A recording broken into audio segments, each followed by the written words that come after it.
Good morning. Welcome to the National Press Club, the place where news happens. I'm Mike Balsamo, the 118th president of the National Press Club and the national law enforcement editor at the Associated Press. Today we're joined by the presidents of the American Postal Workers Union, the National Association of Letter Carriers, and the National Rural Letter Carriers Association, three unions that represent the backbone of the United States Postal Service workforce. Their members are the people who sort your mail, fix your postal trucks, sell your stamps, and deliver to 169 million addresses in cities and small towns, 6 days a week and increasingly 7. This event was scheduled weeks ago, but the timing has become all the more urgent.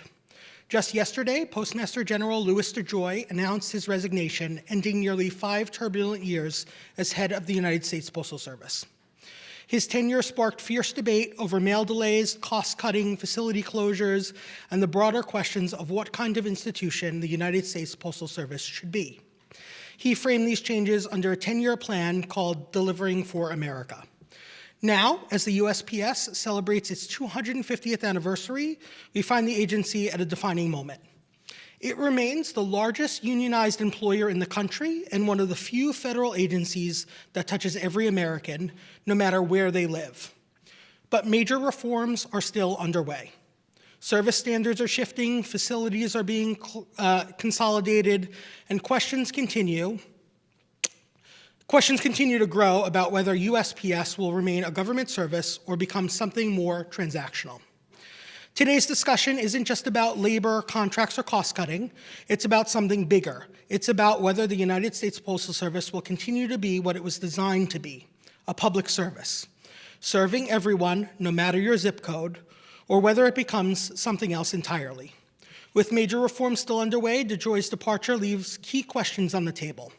What kind of postal service do Americans want? Who is it for?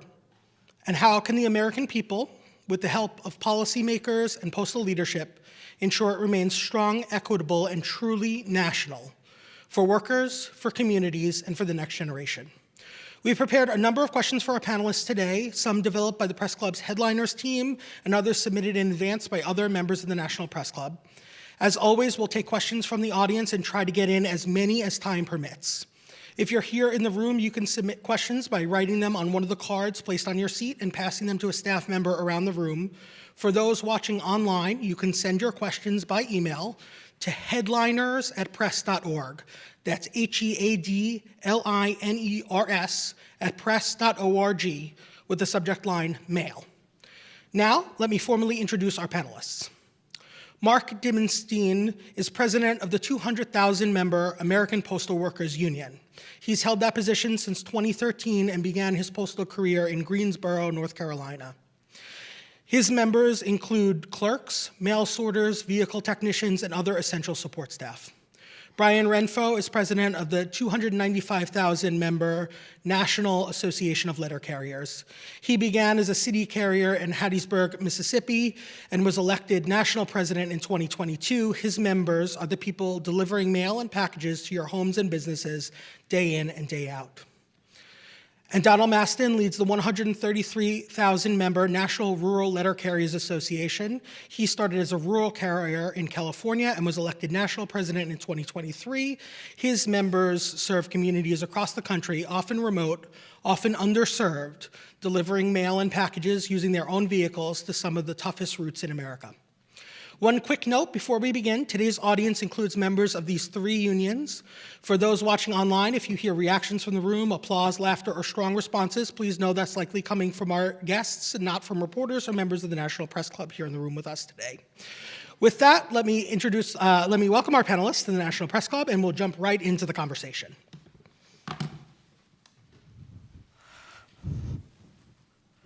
So, gentlemen, thank you for being here at the National Press Club. Let me start with the news of the day, front of mind for anyone who's been following the Postal Service. Postmaster General Louis DeJoy officially resigned yesterday after 5 turbulent years in charge.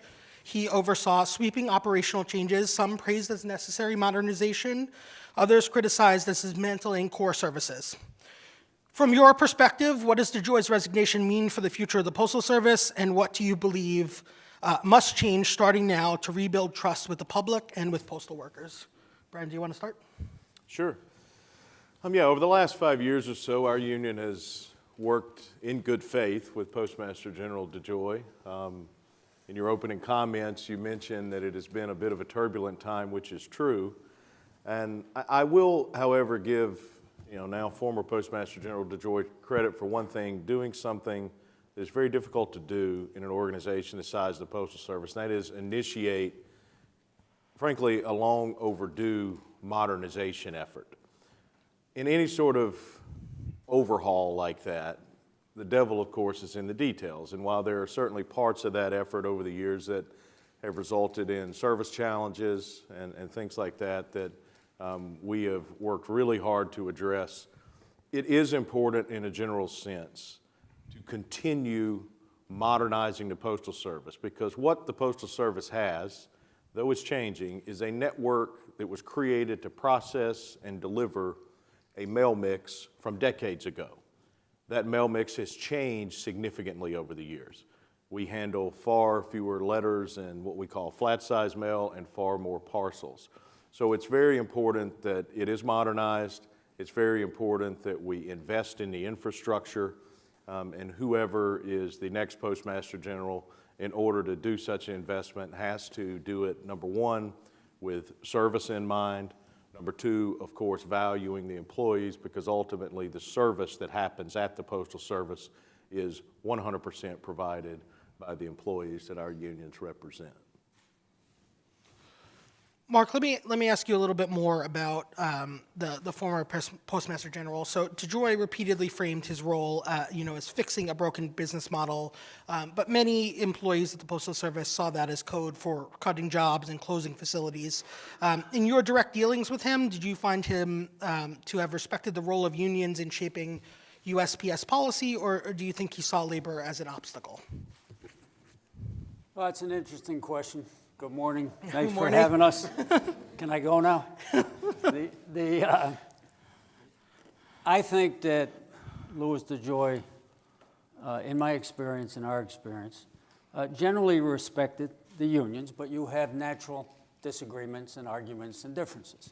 But we were able to resolve some very difficult issues, such as we have a non-career workforce when people first get hired, and it was a real problem with retention, and it was a real problem with wages and benefits, and we were able to work out some changes together that gave at least our folks who are non-career a better path to career, for example. But I do think when we talk about Louis DeJoy and the PMG and what just happened yesterday, it has to be in the context of what's happening in the moment.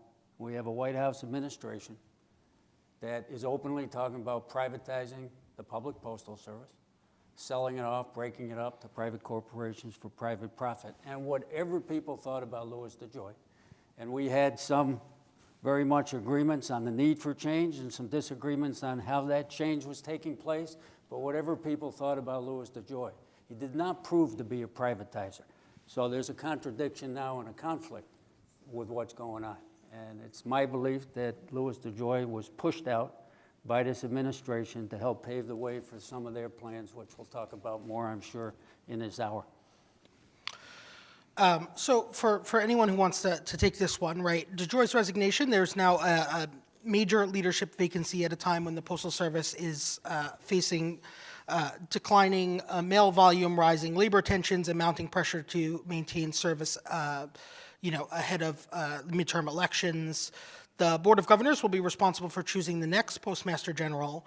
What qualities do you think are essential in that Postmaster General, and how much influence do you think your union should have in that selection process? Well, I'll go ahead and take that one. Bit of a complex question. The makeup of the Board of Governors certainly is going to have a lot of influence on who the next Postmaster General will be and how that individual will view privatization, working with the labor unions, continuing with the Delivering for America plan that Louis DeJoy started. And I will echo what my brothers and sisters, or my brothers up here, indicated with the previous Postmaster General. We may not have always agreed on some of the directions, but there was a realization that the Postal Service is becoming a parcel delivery dominant mail mix. We still have the universal service obligation, especially for the rural constituents that we represent. How the Postmaster General, who is sitting in that chair, and how they work with the unions, and how the Board of Governors and the nation as a whole views this talk of privatization disproportionately would impact our rural communities and our rural carriers, who are the lifeblood and the fabric that holds these communities together, who are oftentimes many miles away from post offices. And the parcels and the changes that Lewis put into place to grow the parcel business and see the vision of that, the Postmaster General who comes in, whoever the Board of Governors selects, needs to be in harmony with the plan as it's already been designed and is moving forward, because that is truly for all of us up here, and specifically for the rural constituents out there in America, able to receive their medicine, their goods, their products and services out on the rural routes, which are oftentimes hundreds of miles away from the post office. They need to take that into consideration and not leave them behind. Thanks. Mark and Brian, let me ask you both this question. So in the past week, APWU and NALC have held hundreds of actions across the country. Can you talk a little bit about the purpose of those protests and what you saw from your members out there? Yeah, so just Sunday, March 23rd, our union held rallies all over the country. We had somewhere in the neighborhood of 275 events that were all designed to do one thing, and that is send a very loud, clear, concise message that our answer to the administration's consideration, as reported about a month ago, of making these drastic changes to the Postal Service, such as moving them under the Department of Commerce and firing the Board of Governors and firing the PRC. What we're talking about here, and the President even confirmed on February 21st, is some sort of privatization model. Our answer to those proposals is hell no. It's a terrible idea for 300 and something million Americans. It's a terrible idea for everyone that we serve. Don mentioned there are 51 million people in this country that live in rural areas that depend on the Postal Service. There's 8 million jobs in this country that center around the Postal Service. There's 640,000 jobs at the Postal Service, hundreds of thousands of which the three of us represent. Privatization is a terrible idea. Our message is no. Private business is interested in doing things that are profitable, as they should be.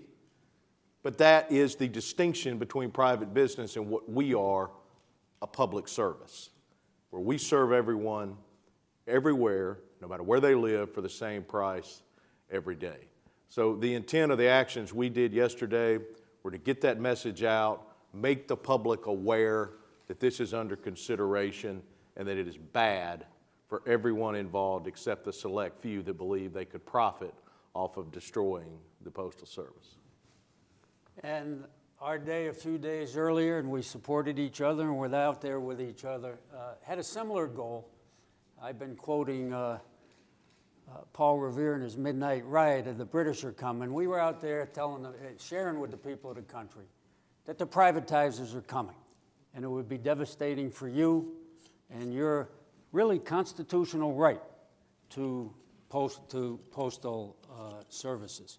So the privatizers are coming. We wanted to let the public know, we leafleted the public, that this is really a struggle between Wall Street and Main Street.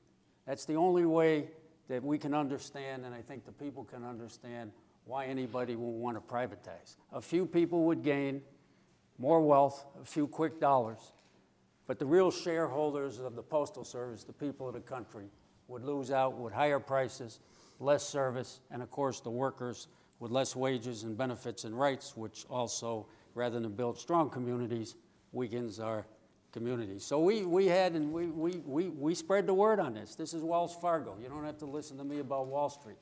Salivating because of all the talk in the administration about the new opportunities for investment and the new opportunities to raise parcel prices. up to 130% if they could break out the parcel business from the public postal service. The privatizers are coming. Elon Musk is not about efficiency. He's about picking your pocket, turn it over to private profit, laugh all the way to the bank, and the people of the country are left holding the bag. However we use the post office, it belongs to us. So we had a similar message. The U.S. mail is not for sale. Hands off the public post office. The post office belongs to the people, not the billionaires, and that's what we were out doing. And we know that day was not an end, it's a beginning. We're in this campaign with the people of the country for a long time, and we plan to win. Michael, if I could add on to that, the APW had their day of action on the 20th, and NALC had their rallies on the 23rd. Our representatives all across the country stood shoulder to shoulder with our brothers and sisters. The messaging is very clear. Later today on Capitol Hill, we're having a rally that's going to be featuring bipartisan support. We've got 100 of our state union leaders that are in from all over the country here to talk to Congress, but more importantly, we have representatives from both Republican and Democrat side of the parties who have openly and publicly supported the idea that the United States Postal Service cannot be privatized, and are going to stand up and are moving on legislation, including House Resolution 70, which is the messaging today to try to get them on. So it is a orchestrated effort between all of the unions, and getting bipartisan support from Congress is really where the task lies, and where the American people get the message, and the constituents in the city and the rural areas make their congressional representatives aware on a bipartisan front that we're not going to stand for it. So that's ours is going to be happening today.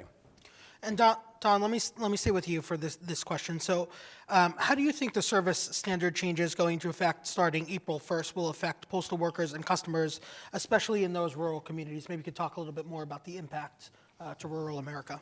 Well, the impact for rural America, we have 130,000 career and non-career rural letter carriers. They serve over 51 million rural Americans each and every single day, and travel 3.7 million miles to reach them down gravel country dirt roads in many cases. A lot of times those customers rely on the goods and the services that through the universal service obligation they're able to afford and have delivered. An example would be an elderly person who relies on their medications being delivered by their rural carrier miles away from the city. They may not, if that were to be privatized and put up for profit organizations to take over and make money off of, they may not be able to afford it. It could be eliminated altogether for the rural customers, or priced to a point where they couldn't afford it, and then they would have to make a decision of whether they went to town the 50 miles to get their medication, or whether they just did without their medication. So, I mean, that's just one example. And we actually have a rural carrier in the room, Tamika Brown. She serves a rural route.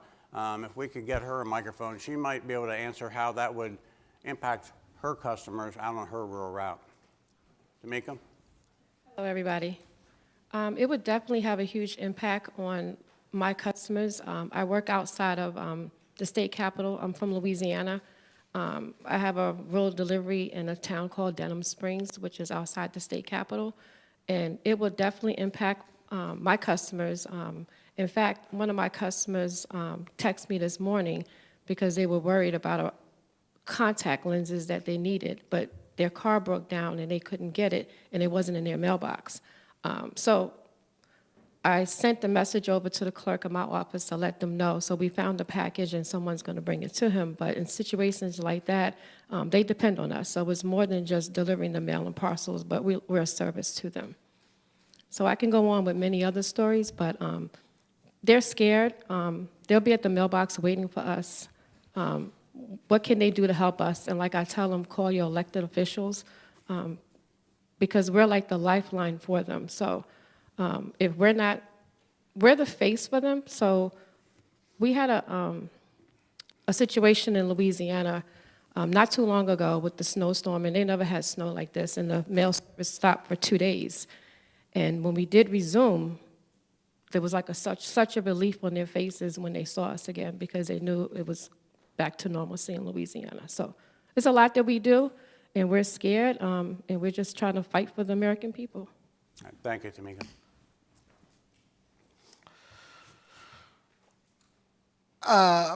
Brian, let me ask you this question. So we've seen early retirement agreements, hiring freezes in some regions, and growing delivery routes, especially in rural areas, but in cities as well.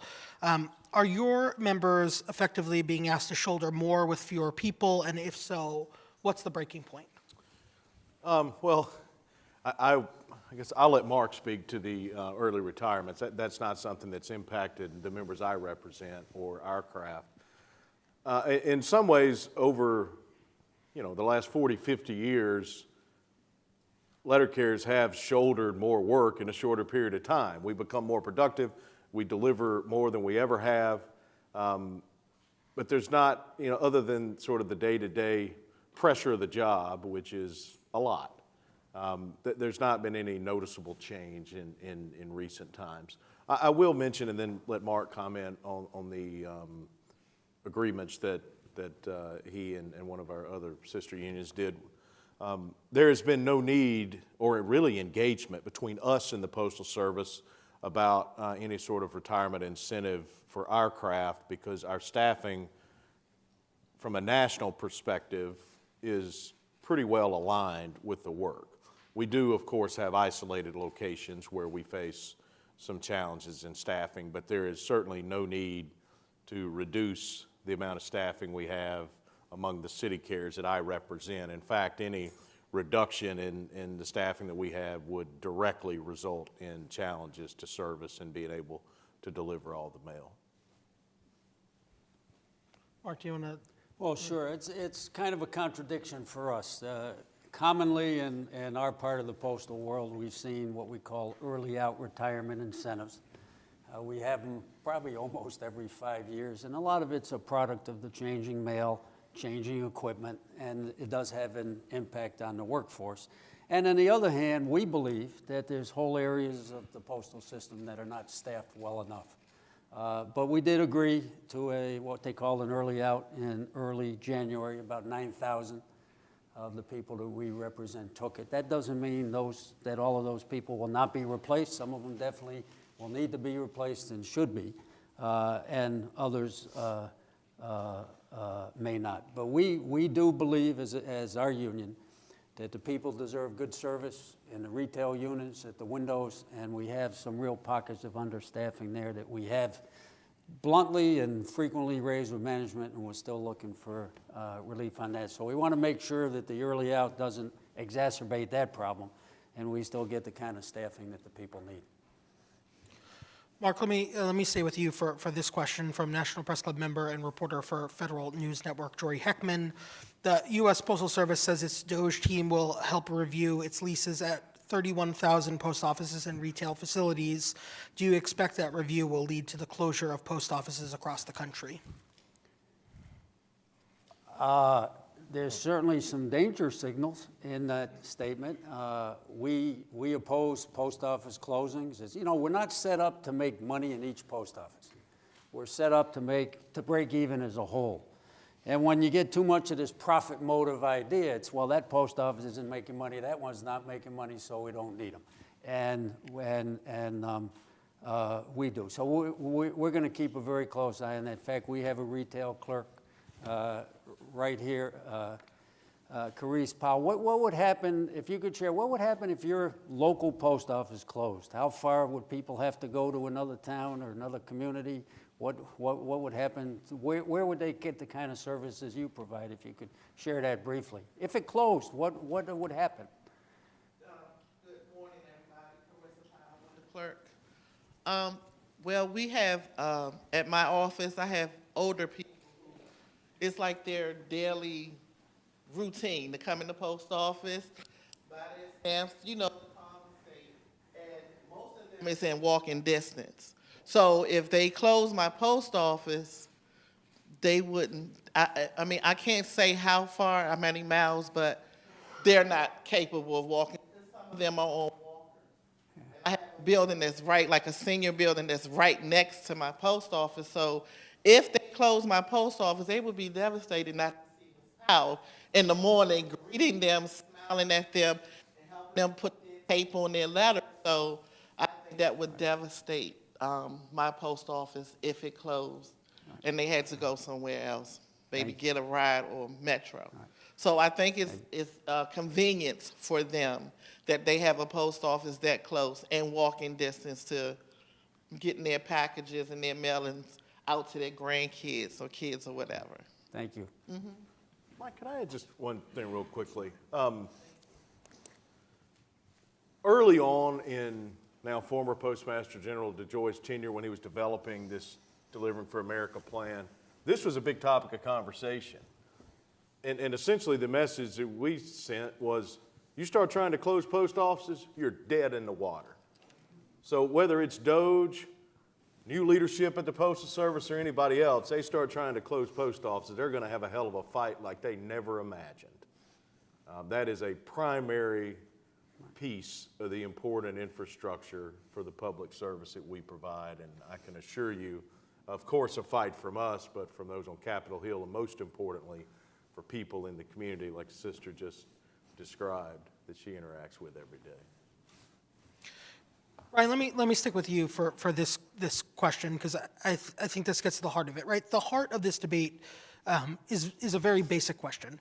Is the U.S. Postal Service a public service, or is it a business? And as leaders who represent the people who actually deliver the mail, how would you answer that? And what does that distinction mean for the future of the Postal Service? I would answer it the way the 1970 Postal Reorganization Act answered it, by creating the Postal Service that we have today. And that is that it is a public service that operates like a business. It operates on the revenue of people that buy stamps and pay postage, not taxpayer funded. And I think it's worked pretty damn well for 55 years. I think hundreds of millions of people that live in this country and have lived in this country over that period of time would agree.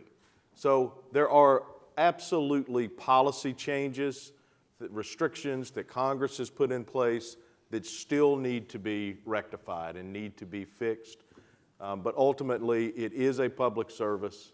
The definition of public service is service for people that is equal no matter where people live at the same cost. But the model is an independent federal agency that does not get taxpayer dollars, that does operate like a business, has worked well, and we need to strengthen that model through some policy changes that we're happy to get into, but by certainly maintaining that public service, because the universal service, the network we have that allows us to reach everywhere every single day, is so valuable to our country. Why don't we stick with that point? Maybe you can talk a little bit about sort of those policy proposals and what a modernization of the Postal Service should look like to make it work efficiently. Sure. So on the operational front, I won't get too in-depth, but of course Post Service has just got to have the capacity to process and deliver the mail that we get today. The larger percentage of packages, and there's a lot of details that Mark on the mail processing side, of course, would be better suited to talk about those than I would. But on the policy front, we passed a really landmark postal reform bill a couple of years ago that made some changes that are going to have long-term benefits to the Postal Service. There are two particular issues that could provide both immediate and long-term financial relief. One of those has to do with the way the Office of Personnel Management accounts for the hundreds of billions of dollars the Postal Service has already set aside for retirement cost. It's a very economist sort of nerdy calculation, but in a nutshell, there have been studies done on this over the years, and the recommendation would be to simply use standard private sector accounting practices. That could be done administratively by the president, and that is something we have worked on through a number of administrations and continue to work on to hopefully get the Trump administration to do that. The second would require a legislative fix, and that is there are restrictions on the way the Postal Service can invest the roughly $385 billion they have set aside for retirement cost. Unlike most other federal agencies, the Postal Service is very well funded. Its retirement obligations are funded. The problem is they can only be invested in very low yield treasury bonds. So over time, as things like healthcare costs go up, the money does not grow. Every foreign post on earth can invest the money they've set aside for retirement, except the Postal Service. And you know where all those foreign posts invest their retirement funds? Here, in America, in the stock market. So this would be a simple legislative change that would allow the Postal Service to invest, not in any aggressive way that would jeopardize the money they've set aside, but to utilize investment strategies that allow the money they've set aside to keep up with the increase in cost as time goes by. It's something that there's been bipartisan support for in the past, so it's a legislative priority in this Congress for us to get that change made, which would give the Postal Service some breathing room short term in terms of amortization cost and things like that they have to pay every year to invest in the infrastructure improvements, but then also, of course, benefit them long term with the obligations that they would have for retirement. Mark or Don, do you want to add anything on the policy front? Okay, Mark. No, go ahead. Yeah, I agree. Obviously, I agree with everything that Brian has said. The pre-funding obligation, I think there's a misconception that a lot of Americans had, and I've heard it from, the president himself calling the Postal Service, and it goes back to 2018, the previous term, that we're losers and costing people a lot of money. The reality is the Postal Service was created not to be a profit organization, and the pre-funding obligation that we had, came through the PAEA in 2006. We were able to, with assistance from Louis DeJoy, we were able to get that obligation lifted in 2022 through the postal reform.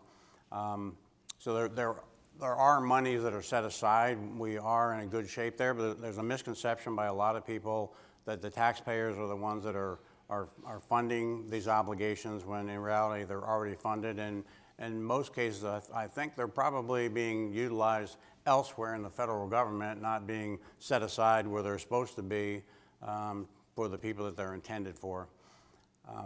Also, I think it's important to note that of our 640, the number changes, but basically 640,000 postal workers we have, 73,000 of these workers are veterans. Good paying jobs for veterans, and the veterans retirement, and they've served our country, they've served the Postal Service, they go to retire. Those monies that are set aside need to be there for the veterans as well. So there's a lot of little known facts within the Postal Service, misconceptions of how 11-12% of the workforce are veterans, and the taxpayer dollars are not who's funding it, and that's a big misconception across this country. So I think that's important to get out. And if I can add, look, the federal government forces the post office to be a cash cow for them. And I'm not going to repeat what Brian Renfroe raised on that front.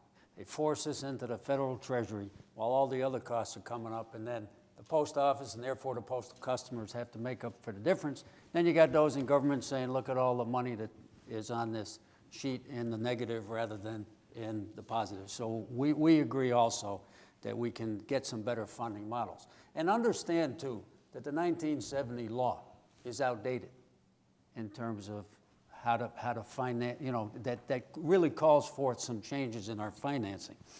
Because it's a pre-internet law. Nobody even dreamed of it. It wasn't even a gleam in anybody's eye. And the internet has had a deep impact on letter mail, flat mail, and revenue. So that is a lot of what's going on. One quick thing about the service versus the business, to build on what Brian raised. It's not titled the United States Postal Business. That's what Wells Fargo wants it to be, the United States Postal Business. As Brian said, the 1970 law says it's the United States Postal Service. Don, why don't I come to you with this to follow up on something you mentioned earlier? Over 100 of your members are headed to Capitol Hill today. So let me come to you with this question from National Press Club member Bob Weiner. Why is there even a debate about remaining a government service when it's in the Constitution that Congress shall have the power to establish post offices? Well, the debate comes from statements that have been raised from the current administration and the White House, things that have been said about privatizing the Postal Service, Elon Musk and DeJoy coming in and taking a look at the Postal Service. We don't know what type of agreements have been made at this point in time. The universal service obligation, the Postal Service itself, was created by Congress. It's enshrined in the Constitution, and any major changes that would have to take place would be a result from Congress, not from an executive order or from DOJ coming in and deciding the best way to operate a very complicated and complex business that's logistics and the operations and the manpower that it takes. These are hardworking men and women that keep the Postal Service working every single day. The understanding of how that all ties together and how it all works is very complex and not something that you can just come in and take a look at and say, okay, this is how we're going to fix it. We need to privatize it, make it a for-profit organization, take away the mandates that have been put in place by Congress. Congress would have to take them away. I know I keep saying the same thing, but it's very important for the American people to know that this is we the people own the Postal Service, not the current administration, past administration, or any future administration. We the people, the American public, it's a service that provides service to the American people, and we are the ones that benefit from it and the ones that actually own the Postal Service, in my view.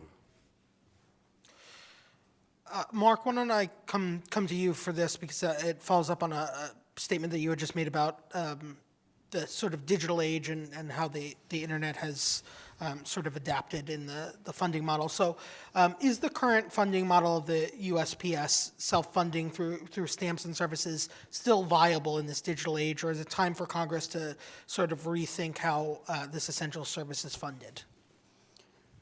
I think with some changes, some of the changes that Brian Renfroe raised and maybe some others, that it can move forward, but there has to be an adaptation. As I said, the 1970 law was done in a pre-internet period where first-class letter volume was constantly rising. And with the internet, it is declining. There's no debate over that, and packages are rising. So I think some policy changes, as we talked about, are needed. And if they're the right kind of changes, I think the model can work going forward. And there's some other ideas that have been floated around as well. But something does need to be, Congress does need to address, and the administration needs to address some of these challenges. Brian, why don't I come to you for this one? What is your expectation for what the board is looking for in its search for a new Postmaster General? And what's the relationship, your relationship and the union's collective relationship with the now acting Postmaster General? Our relationship with the acting Postmaster General goes back a long way. He comes from labor relations and has been our primary counterpart in collective bargaining for really decades now. So I can say that he is someone that very much believes in the Postal Service as a public service. He is a career postal employee, believes in the need to modernize and maintain service. So we do know him very well. That goes for all of us. I think I could speak for the three of us. In terms of what the board is looking for, of the current board members, a majority of the board very much supports the public service. I think is looking for someone that would, in a general sense, continue a similar modernization vision that Postmaster General DeJoy had. Not that there would not be some adjustments. That's sort of the normal function of the board, is to govern such things.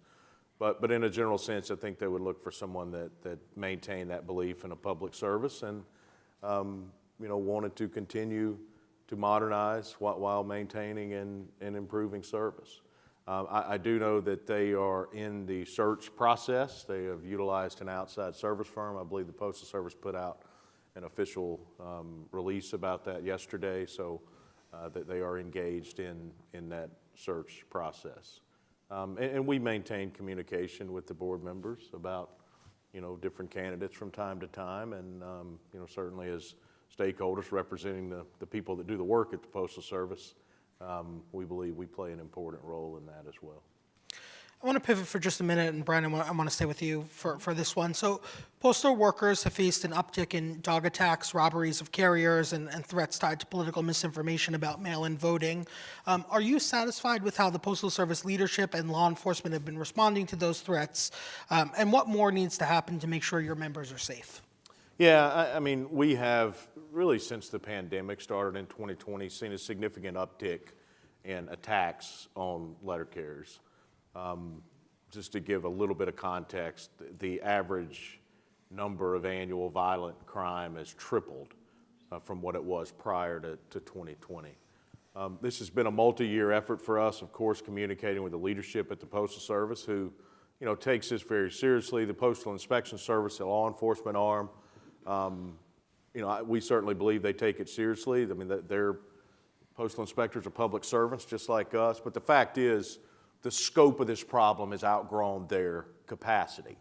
And we have worked all over the country, along with Don and our brothers and sisters from the rural carriers. We've held events to raise public awareness, which has resulted in some increase in prosecution. But ultimately, the big piece that needs to happen is a bipartisan piece of legislation called the Protect Our Letter Carriers Act that has been reintroduced. It's unfortunately appears to be primarily a product of an increase in crime in general involving the mail during the pandemic, which has led to robberies. Not all of these crimes, but the majority of them are robberies of people trying to gain access to the mail. But it is, of course, at the top of the list of concerns for us with safety. You mentioned during election season, we have had some instances of violence that was related, frankly, to mostly misinformation about our role.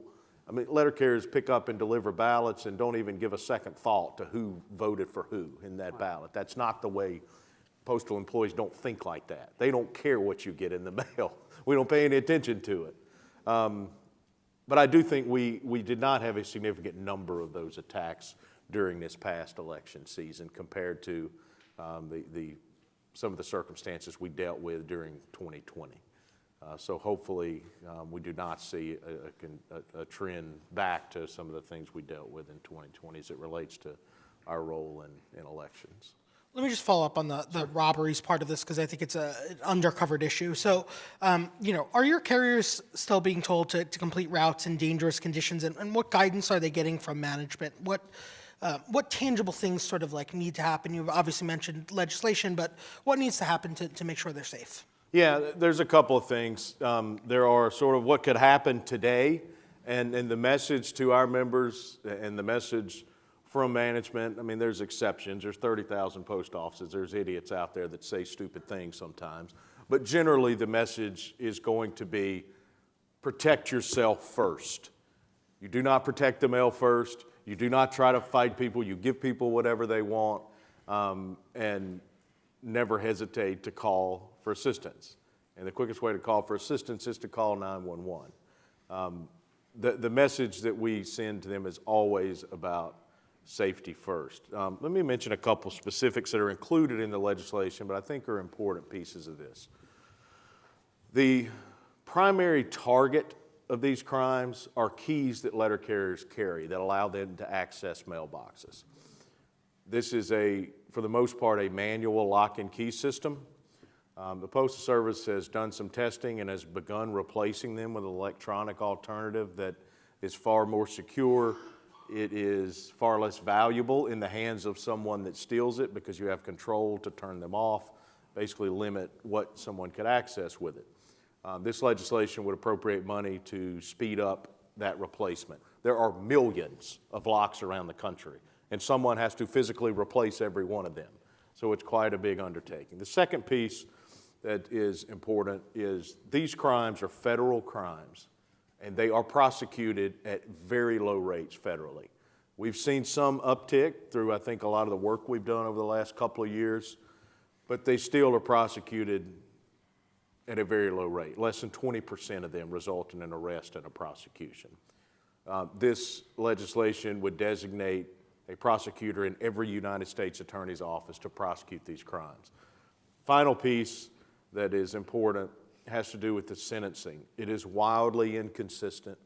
We had a letter carrier in late 2023 in Northern California that was robbed, gun to the carrier's head. Thankfully, the carrier was not seriously physically injured. The inspection service investigated, made an arrest, a successful prosecution, and the individual was sentenced to 30 days in prison. We've had similar events happen in different parts of the country where sentencing has been 7 or 8 years. So the legislation would modify the sentencing guidelines so that crimes committed against postal employees, the sentencing would be the same as those same crimes committed against federal law enforcement officers. Because ultimately what we have to change is the view of postal employees as federal employees. For the longest time, we were viewed among most people as these are federal employees. Don't mess with them. If you mess with them, you're going to go to jail. We got to make that a reality again, and that's really what this legislation is about. Michael, if I could add on to that just a little bit. It is the Protect Our Letter Carriers Act, and it involves city and rural letter carriers. That could be a city carrier that's in a downtown setting who's approached at gunpoint. It could be a rural carrier who's out in the middle of the country with no one to help. They're trying to gain access to the mail. But I also want to point out that there are window clerks that are also in harm's way. Harm to one is harm to all. So the title of the bill is Protect Our Letter Carriers because of a lot of the actions that take place with the keys to access the mail. But the sentencing still needs to also apply to any postal worker that's harmed, because we have sisters and brothers in our other crafts that are facing the public and dealing and interacting with the public who may be desperate and are put in harm's way as well. So I think it's important to make sure that all postal workers are need to be protected. Thank you. Mark, do you want to add anything there? No. Okay. Let me pivot over to this one then for you, Mark. As the Postal Service turns 250 years old this year, as prepares for a leadership transition, what do you see as the sort of biggest opportunity for building a stronger, more trusted Postal Service for workers, for customers, and for the country? Simple question, no? Well, look, we're optimistic. You're going to live a long time. You're going to be alive a long time. Yeah, right. We're optimistic about the future, okay? There are those that want to destroy us. There's those who want to limit. There are those who want to privatize entirely, privatize partially. But the times are changing. Times changed when Morse code came in with communications. Times changed when the telephone came in with communications. And it certainly changed with the internet. And again, we've seen the decline of letter mail. It doesn't mean it's not unimportant. It's extremely important to people. But with that, we've seen a rise in package. So package growth is very important to a vibrant future. But so are new and enhanced services. The post office could do so much more. Many posts around the world do basic banking and financial services. We had a postal service savings bank between, I think it was 1911 and 1967, so it's not an odd or alien or radical idea. But even short of postal banking, there's a lot of financial services that could be provided to build on the financial services that we already provide, let's say, with money orders. Things like fishing licenses, hunting licenses, EV charging stations in front of post offices, internet access where there's none. There's so many things that we can. You know, the mission of the post office under the law is to bind the nation together. And there's so many things we can do through a local post office as communications change to bind our communities and our people as in a solid together way in our relationship with the postal system and postal workers. So we think, and by the way, it does bring in some revenue, which is always good and needed. And so we are very keen, and I think I speak for all of the postal unions, on getting those new services, expanded services, new ideas. For instance, somebody just raised, I was at a conference a few months ago, that a lot of the clearance through TSA was being done now in the private sector. You could go to, I can't remember the store, it doesn't matter, but you could go to some department store and get clearance. Well, why not do that through the post office? And we have a great example of those kind of services at the federal level with passports. And we could do a lot of that. And the 2022 law gave us new opportunities, the Postal Service Reform Act, to do new, what they call non-postal services with local governments, state governments, and tribal governments. And we ought to drive through that door and figure out all sorts of new ways we can serve the people of the country as we go forward. Brian, let me come back to you for this question. So Commerce Secretary Howard Lutnick said in recent interviews that Postal Service employees should take the place of census workers to cut costs for the 2030 census. This is an idea that comes up around every decennial count, but has never happened. Is this something that USPS employees are well positioned to do? Yeah, absolutely. In fact, I don't think Secretary Lutnick was aware of this when he made the comments, but several years ago, we did an extensive test with the Census Bureau that involved postal employees doing all parts of the census. The then administration, both the presidential administration as well as the leadership at the Postal Service was apparently not interested in pursuing that. But it really piggybacks well on the question that Mark just answered. Our network of physical locations, retail locations, post offices, our delivery network puts us in a position to do so many different things. There are recent examples of this. We did significant work with packaging and delivering test kits during the pandemic for COVID. The census is one example of something that we could leverage that network to do. There are so many other things that we can do beyond just mail delivery. We have done tests, I think the statute of limitations is up on this. We've done tests over the years with the Department of Defense to carry sensors and things like that would detect dirty bombs. There's all sorts of possibilities. This is a very important point to make, that when the Secretary mentioned that, while we support 100% doing that type of thing, the only way the Postal Service can do things like that is through maintaining this network, maintaining the universal service that we provide, maintaining our status as a public service. Any attack, partial privatization, any reduction in the service we provide ultimately results in destroying that network and eliminating, probably for good, our ability to do things like the census, like the COVID test, or any other things that we might want to do to serve the people of this country in the future. Before I ask this final question, let me just take a moment to thank the Headliners team leader, Jen Judson, Headliners team members who assisted with today's events, Jamie Horwitz and Chuck Porcari, as well as Club's executive director, Didier Soji, and the entire staff for making it possible.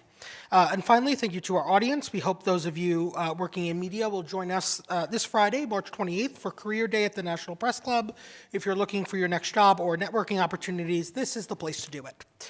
Mark, Brian, and Don, rather than putting these in the mail, let me present each of you with a National Press Club mug as a small token of our thanks. And thanks to all of you in the audience. I'll pass these down. There you go. You can put use to that. And now we'll close with a final question. So for each of you, with Postmaster General DeJoy stepping down and major reforms already underway, what will you be watching most closely in the months ahead? And what should the public, the media, and Congress hold USPS leadership accountable for as the next chapter begins? Well, I'll go ahead and start. It seems like every day there's breaking news when we open up, look at our phone first thing in the morning. That's not always a good thing. We could use a little bit of calmness out in the waters, but that's not necessarily what's going to be happening. American public, the American people need to stay vigilant and stay aware of the things that are happening behind the scenes, statements that are said, balloons that are being floated out there to see what's going to work and what might not work. The threat is very real. We're not crying wolf. We believe that, as they say, the hounds are at the door. This public institution has been around for 250 years. We want to see it around for another 250 years. But the American people need to make sure, in a bipartisan effort through Congress, that we stay vigilant, we stay alert to what the news is actually saying, what's real news, what's not news. But when you read in between the lines, there's a lot of comments that cause all of us up here alarm, and should cause everybody out there alarm as well, and the American public and the individuals that I speak for, the rural carriers out and the rural customers, rural communities out in America. We need to stand up and make our voices heard that keep the United States Postal Service a service to the American people, and don't let it be dismantled and portioned out to the highest bidder and potentially lose any service that you might have. So just stay aware and make your voices heard. We the people. Thank you. Well said, Don. Not much more to say. I'll just say this, that the people of the country, we have to make sure our pockets aren't picked by these billionaires.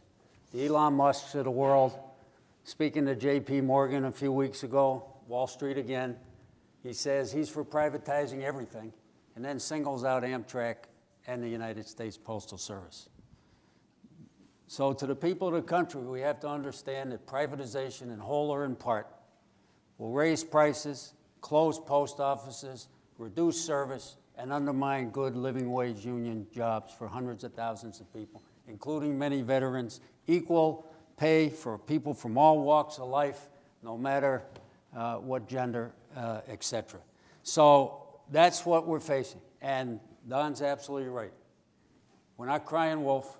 It's a serious threat, but we believe that the people are not going to allow this to happen as long as they know what's happening to them. We don't want to be the frog being boiled slowly in the water, and then all of a sudden we're cooked. So a lot of what we're trying to do is to let the people know what's happening, why it's happening, where it's driven from. It's going to come down to whether whatever package and mail service is left after privatization is done on the basis of making a profit and a quick dollar, or whether it's going to continue to serve everybody on a universal service basis, no matter who we are and no matter where we live, and that small d democratic right that this belongs to the people, not to the billionaires. Keep it, it's yours. And the U.S. mail is not for sale.